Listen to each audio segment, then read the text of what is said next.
Here are a couple of things to consider when understanding the key to slowing down time. And I think first and foremost, you need to travel. You need to get out of your bubble. I remember the first time I went to Europe. In particular, I was in Bari, Italy. If you haven't been, I highly recommend it.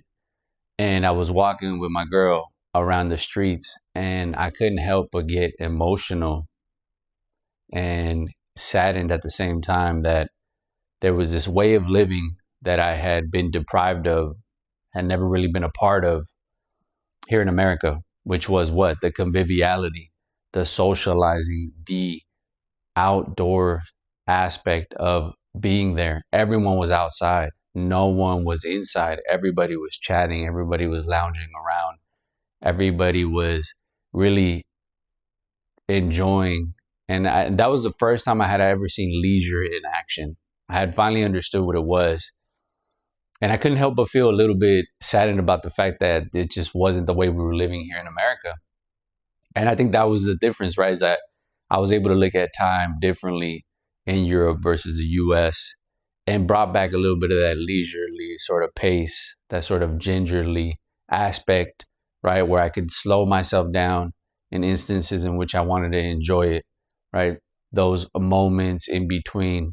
I wanted to savor those times, right? Those times where I was, wrapped up in a great conversation or socializing with a group of friends or spending time, in this case, with my girl and just having a good time, just, looking at the sea, enjoying the scenery, the architecture, the food, the people, the cafes, the beauty all around us.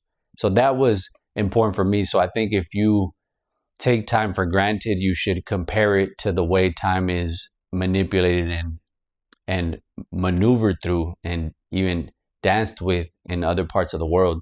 And you'll get a sense of what it means to have time on your hands. The other thing is, I do definitely think that time is renewable. And you're like, well, what does that even mean? Here's what I mean by time is renewable. I remember in college, I was a busted little cutie. I couldn't get girls to save my life. I had zero game, but it was the growing pain of having to figure yourself out, these awkward sort of encounters where you can't seem to seal the deal because you just don't know how. So there was two instances in particular that kind of crossed my mind and I still remember to this day, but two girls that I was trying to talk to in college, who I kind of like just didn't know how to seal the deal. That was really what it came down to. But fast forward a few years down the line and your boy's a stud, your boy's got the gift of gab. I suddenly was able to do whatever I wanted with whoever I wanted. At least in my mind, that's the way I felt. So obviously I did what anybody would do in a situation like that. I pounced on the opportunities that I forewent at the time where I was in college. And I figured, well, now's my chance to kind of redeem my past self in some weird way. And that's when I realized, like, wow, it was interesting how I was able to get time back in some weird way through these trysts with these girls that I had crushes on back in the day. And even if my present self at the time didn't really derive as much pleasure as it did for my past self, it still gave me a sense of gratification that I knew that I could get back time in some strange, romantic, lovely way, if you will. And the other thing about time, here's the other one, is that I try to think of time in terms of summers. So I've gone through 37 summers already, which if I'm lucky is about half of my life. Time has already been spent. I won't get that back, right? But what I can do is really put that in my mind and realize, like, wow, I have about another 30 or so summers left. If God willing allows me to, and nothing, happens to me in the process, then that's about as many as I'll have left. And so that kind of puts me in a sense of urgency, but also appreciation for the time that I have left. Because I think one thing that's interesting about being a kid is that you're not really so caught up on time. And, because you're just in the moment, you're adventure maxing to the core. But when you're older, I see a lot of people languishing during the week and kind of just trying to trudge along and make it to Friday. And it's just like, that is the worst mindset in the world. I'm a Monday kind of guy. I'm a Monday state of mind. Like if it was up to me, if I had it my way, every day would be Monday. And people will say, well, what do you mean by that? And I tell you what, if every day is Monday, then the days don't have meaning in the sense that you're not looking forward to something. You know, you just have the day, you just have that moment. And so you learn to kind of take things as they are that way, as opposed to saying, I'll get to something at the end of the week, or once it's my summer, then it's my time to shine, or, you know, things of that nature.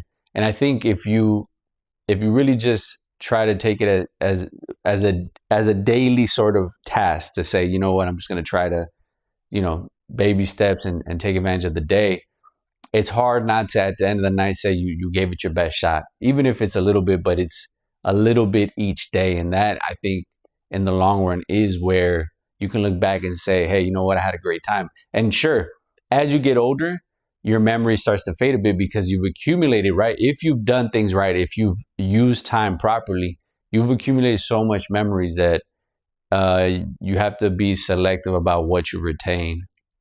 And God willing, you'll have more of these moments, and you have to be very strategic about what you remember. And so I think that's another important part, is just think of life in terms of summers. And, you know, I think when I was younger, I used to think I got all the time in the world. And as you get older, you realize, like, well, you have to really enjoy it, because God forbid something unfortunate happens, which it can, and we can't control that part. So we have to kind of keep that in our mind. I'm not saying you should fear death. I don't think that that's a way of sort of stirring up, you know, that sort of urgency. But I do think that there is something to be said about having an appreciation and gratitude for the time being, the time spent, and hopefully the time that you'll get moving forward. And I think that's a way to kind of slow down time as well. But anyhow, I hope this helps, and I'll see you in the next one.